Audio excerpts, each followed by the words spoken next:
The MCU is the most successful film franchise of all time. Perhaps nothing has changed the landscape of film and pop culture in so short a time, so that means it's totally fine to talk about all the crazy mistakes they've made along the way.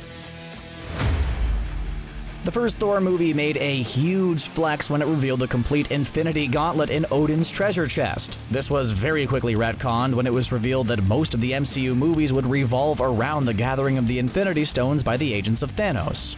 Then it was retconned more when Hela showed that it was just a fake. So Odin really likes to keep fake recreations of weapons that don't yet exist? Well, everybody needs a hobby, I guess.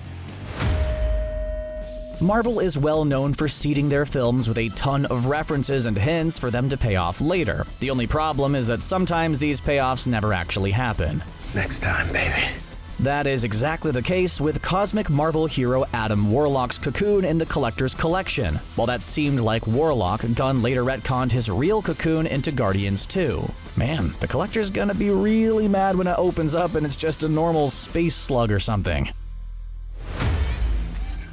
The Sony Marvel relationship has been very rocky. For a while there, it seemed like Tom Holland's Spidey would no longer feature in the MCU. I'm still unclear on whether Venom is supposed to be in it either. Perhaps the biggest mistake in the partnership is the bizarre time skip in the opening moments of the film. Somehow, this film thinks that the Avengers happened like 8 years before Civil War? Either somebody messed up in the writer's room or Marvel owes us 6 more Avengers movies with the core cast. I mean, I'd be cool with that, wouldn't you? We didn't know how good we had it with those glorious Stan Lee cameos. The late comic book creator's perfectly timed one-liners never failed to land a solid joke or reference. Perhaps the best one was in Guardians 2 when Stan was shown talking to the Watcher. This seemingly confirms a fan theory that Lee was a Watcher himself, and that's why he was in every movie. The only problem is that the line he references in the scene was from Civil War, which takes place after Guardians 2. Well, maybe Stan Lee's a time traveler as well. I mean, if he can jump between Marvel universes, what does time travel matter?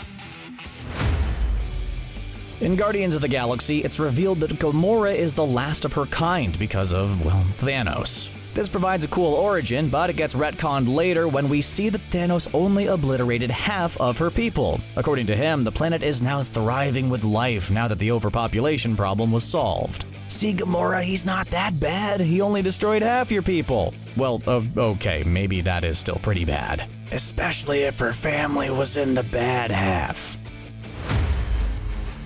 Marvel just can't seem to decide on how evil Loki is. The character's popularity due to Tom Hiddleston's amazing performance has really thrown a wrench into several plans for the character.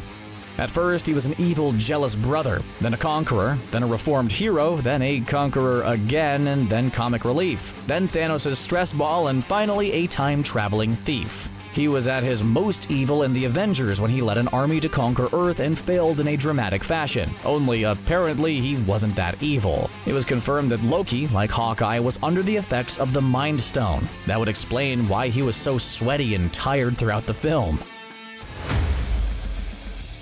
If you've only watched the Iron Man films, you might not know that the Mandarin is actually Tony's arch-nemesis. And that is because the Mandarin in Iron Man 3 was actually an actor used to manipulate world events. This seemed disappointing for fans of the character, but apparently the real Mandarin is out there, and he's angry at Trevor Slattery. Well, buckle up because the real Mandarin will appear in Shang-Chi. Will he get his final revenge on Trevor? I guess we'll find out. The Incredible Hulk is definitely the most underloved of the MCU films. Nearly everything about it, from its villains to its lead actors, were dropped from the extended franchise. The MCU wisely decided to steer clear of this craziness, but kept William Hurt's Thunderbolt Ross and that glorious, glorious mustache of his. So, now that Thanos has completed his arc, and it was awesome, we can admit that Marvel had no idea what they were doing with those Thanos teases. I mean, the guy went through like 4 different looks before they got to the Infinity War one. One of the biggest inconsistencies came in Age of Ultron, when Thanos took out the Infinity Gauntlet. The same gauntlet that didn't exist yet because Eitri hadn't made it yet. I think the first Thor doesn't get enough love. It's a different kind of superhero movie that tells an intimate story about a god who learns the value of the humility of a man. You know what doesn't get enough hate though? Thor's crazy blonde eyebrows. Apparently this was all Kevin Feige's doing and he is deeply sorry for it. You just stick to producing massively successful interconnected film franchises. Leave the eyebrow stuff to somebody else. And there you have it. All of the MCU's biggest mistakes even they admitted to. But come on, after over 20 movies, they were bound to make a couple. Were there any good ones that you missed? Let us know in the comments, and don't forget to like and subscribe to CBR.